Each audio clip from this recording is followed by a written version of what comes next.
Some moments that happen in the halls of justice will forever be iconic, most for bad reasons and others quite hilarious. In this video, we look at some of the most viral courtroom moments of all time. You say one more word, you're gonna go to the Durham County bed and breakfast today.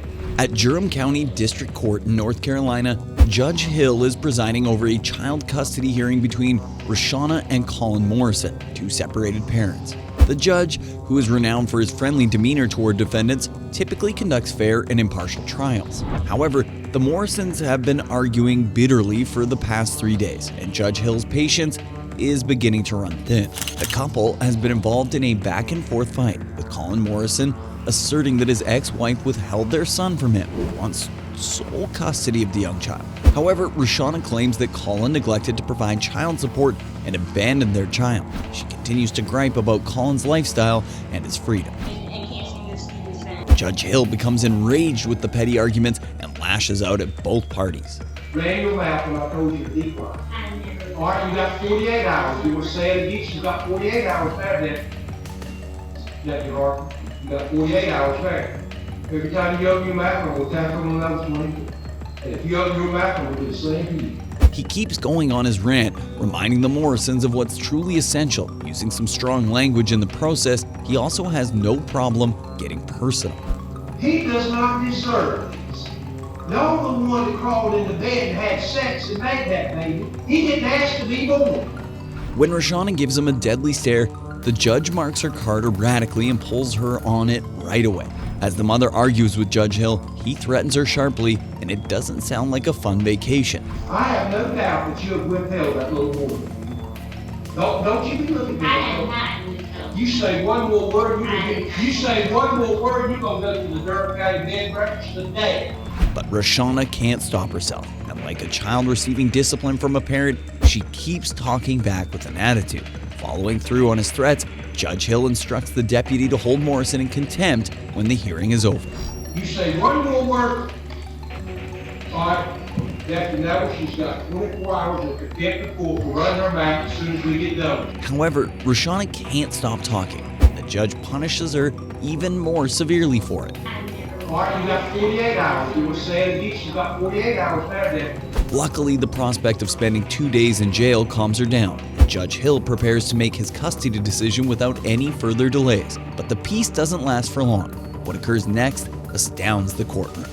Both parents of fit and proper persons have custody of the minor child by the order of joint custody.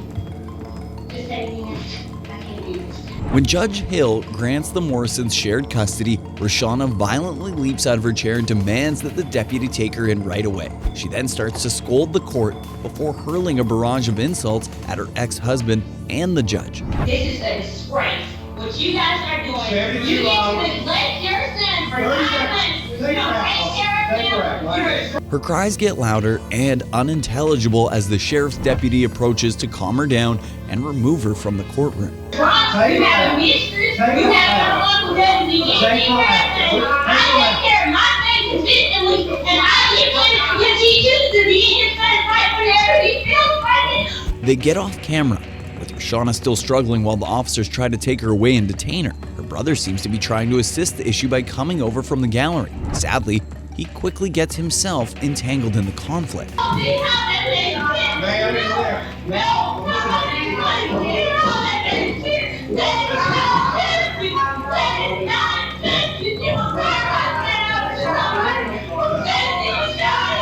When Roshana is brought back to the middle of the courtroom, she punches a deputy.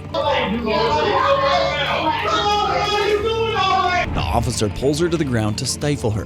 Morrison's brother tugs at the deputy holding his sister down, objecting to the physical abuse. Roshana gets back on her feet, and her brother and sister take on the deputies together, complete chaos breaking out.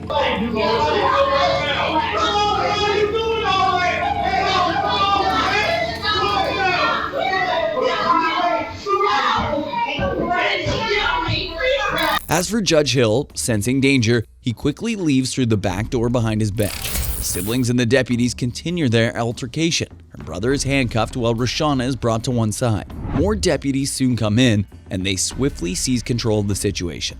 Even though Roshana is more than capable of inflicting verbal and physical abuse on others, she is not happy when the coin is flipped, and she expresses her dissatisfaction.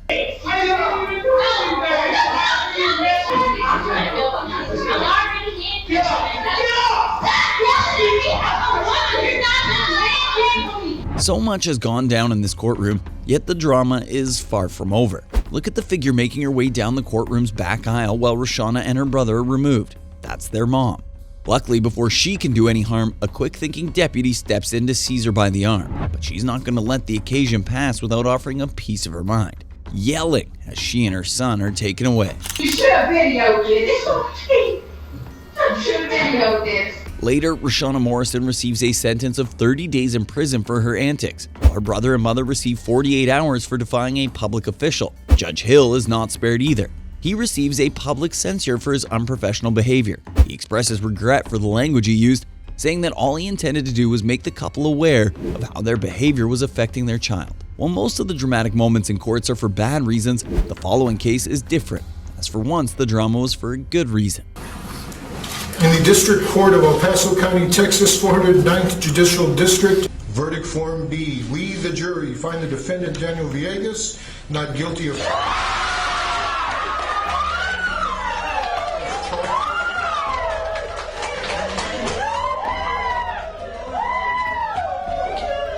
Villegas was charged with Armando Lazo and Bobby England's double murder in El Paso, Texas in 1993, when he was just 16 years old. Following the teenager's detention by police, Villegas was charged with a crime and later claimed to have made a forced confession under duress from intimidating detectives. In 1994, he went on trial. The proceedings concluded with a deadlocked jury. Villegas, however, was found guilty of capital murder during a retrial in 1995. And he was sentenced to 18 years in jail. Throughout, he insisted on his innocence, and in 2013, an appeal resulted in the reversal of his conviction and the ordering of a fresh trial. Today, we join Villegas at the El Paso County Courthouse following the trial, where the jury has just signaled that a decision has been rendered. Judge San Medrano walks into the room, leaving an atmosphere that could be cut with a knife. Villegas' verdict holds significant weight as he and his spouse have had 3 children in the 4 years after his release on bail. Villegas was unable to contain his emotions as he waits for his end. He sits with his hands pressed together in front of his face. His defense team is equally anxious, and the man on his left gives him a back rub while he sobs in quietly. The judge is visibly anxious as well. His voice quivering, he summons the jury back in. The court has received a message from the jury indicating that they've reached a verdict. There is pin-drop silence in the courtroom as Judge Medrano asks Villegas to stand. The torment is visible on his face as he does so. If the defendant will please stand. As the case number is read out, Villegas' wife breaks down in tears. Villegas himself needs assistance standing up. The tension in the courtroom is at an all-time high, and emotions are about to hit a fever pitch. Verdict form B. We, the jury, find the defendant Daniel Villegas not guilty of...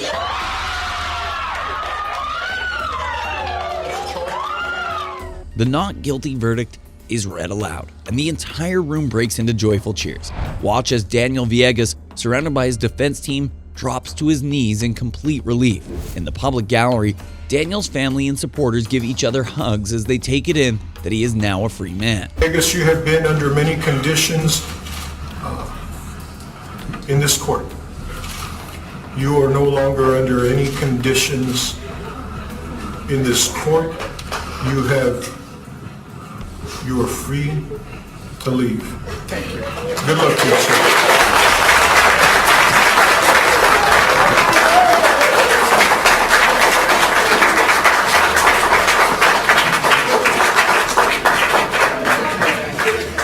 Daniel Villegas' wrongful conviction is evidence of the hefty price that can be paid when legal investigations fail to do their job properly, as does the case of Zach Wester, which goes deeper, demonstrating how sometimes the failure of the justice system can begin with the law enforcement officers themselves. This is Zachary Wester. He is charged with racketeering and false imprisonment in Florida. The 28-year-old former sheriff's deputy was allegedly accused of planting drugs on unsuspecting drivers during traffic stops. The drivers were arrested despite their assertions that they knew about the drugs. It appears to be an illegal narcotic. Do you know anything about that? The The fact that some of Wester's victims had committed other crimes before made the possession accusations considerably more severe. Have you ever seen this before? No, what is that? I'm just trying to figure out how that stuff got in your car. I'm going to go to jail today for possession of methamphetamine, okay? Oh, man, dude, I'm serious, dude. Anything, what you want me to do, man? Wester even used his taser on the unfortunate ones who resisted arrest and insisted they were innocent. You didn't have any weapons or anything you was trying to hide back there? No. This is can't even see me, man. I can get invasive. I'm going to send you on y'all's way here in just a minute if you didn't have anything. That was a slick move, man. Very slick That ain't move. mine, man. Go ahead and put your hands No, on hell no, that ain't mine. Do not Oh, do that this. ain't mine. All right. That ain't mine, man. What you trying See to that dot? Don't check. What are you doing, man? After a while, the arrest caused internal suspicion in the sheriff's department.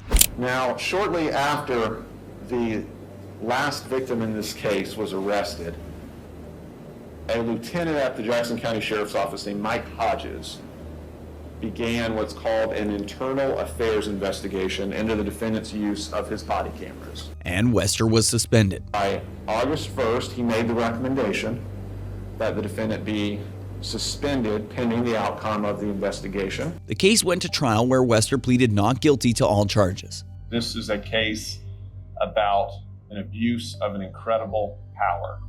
The defendant used his position as a deputy sheriff to make traffic stops on 12 members of this community and plant methamphetamine in their cars, methamphetamine and paraphernalia. He turned what should be a law enforcement agency, and is, into something for his own use that was criminal. Some of Wester's body cam footage was discovered to have been inexplicably erased or rendered unusable. Why in the world would that have been deleted? I wish I knew that answer. However, the prosecutor noticed something odd in one of Wester's body cam footage. In the world does the defendant have palmed in his hand, which is clasped like this, not like this, not like this, like this, a plastic baggie? Why in the world does he have that there? I would submit that this is objective evidence where you see him planting drugs in the moment. You see something in his hand that has no reason, no logical reason, given this stop and what we know about it, for it to be there.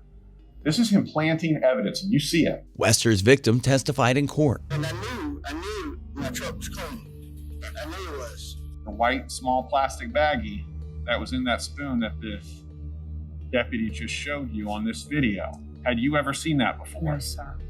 Was that in your car? No, sir. He said that he smelled marijuana emitting from the vehicle.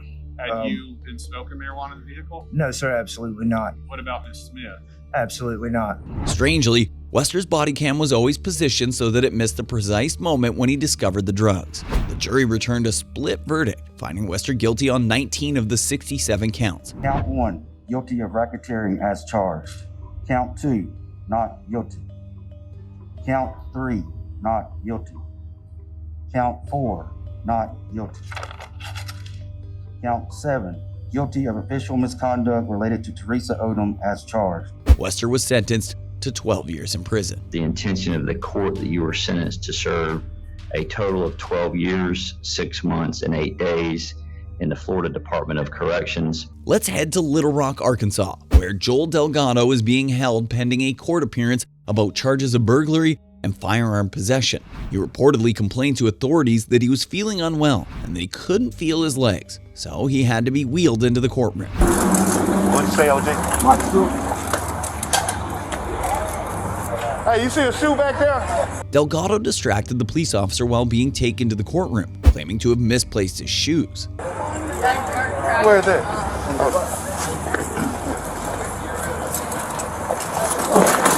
What followed was totally unexpected. Where is it?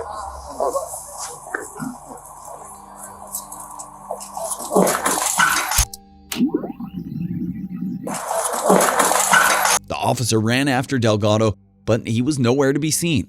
Oh, I'm gonna catch you, baby. I'm finna shoot your bitch. And without a radio, the officer had a hard time calling for backup. And I tried to get him. Hello? Hey, Hook. The wheelchair dude got up and ran. Yeah. I couldn't catch this. And my radio was in the I had my camera on, though. Yes, it do. He jumped the rail. It's on my camera, bro. Oh, what's that, man? Even as the authorities saw the funny side of things, Delgado was gone for several hours. He was eventually arrested in a different part of town and placed back in a wheelchair and charged with felony escape. Delgado's daring escape is one of the most ridiculous courtroom moments I have ever seen. Which case stood out for you? Leave a comment down below.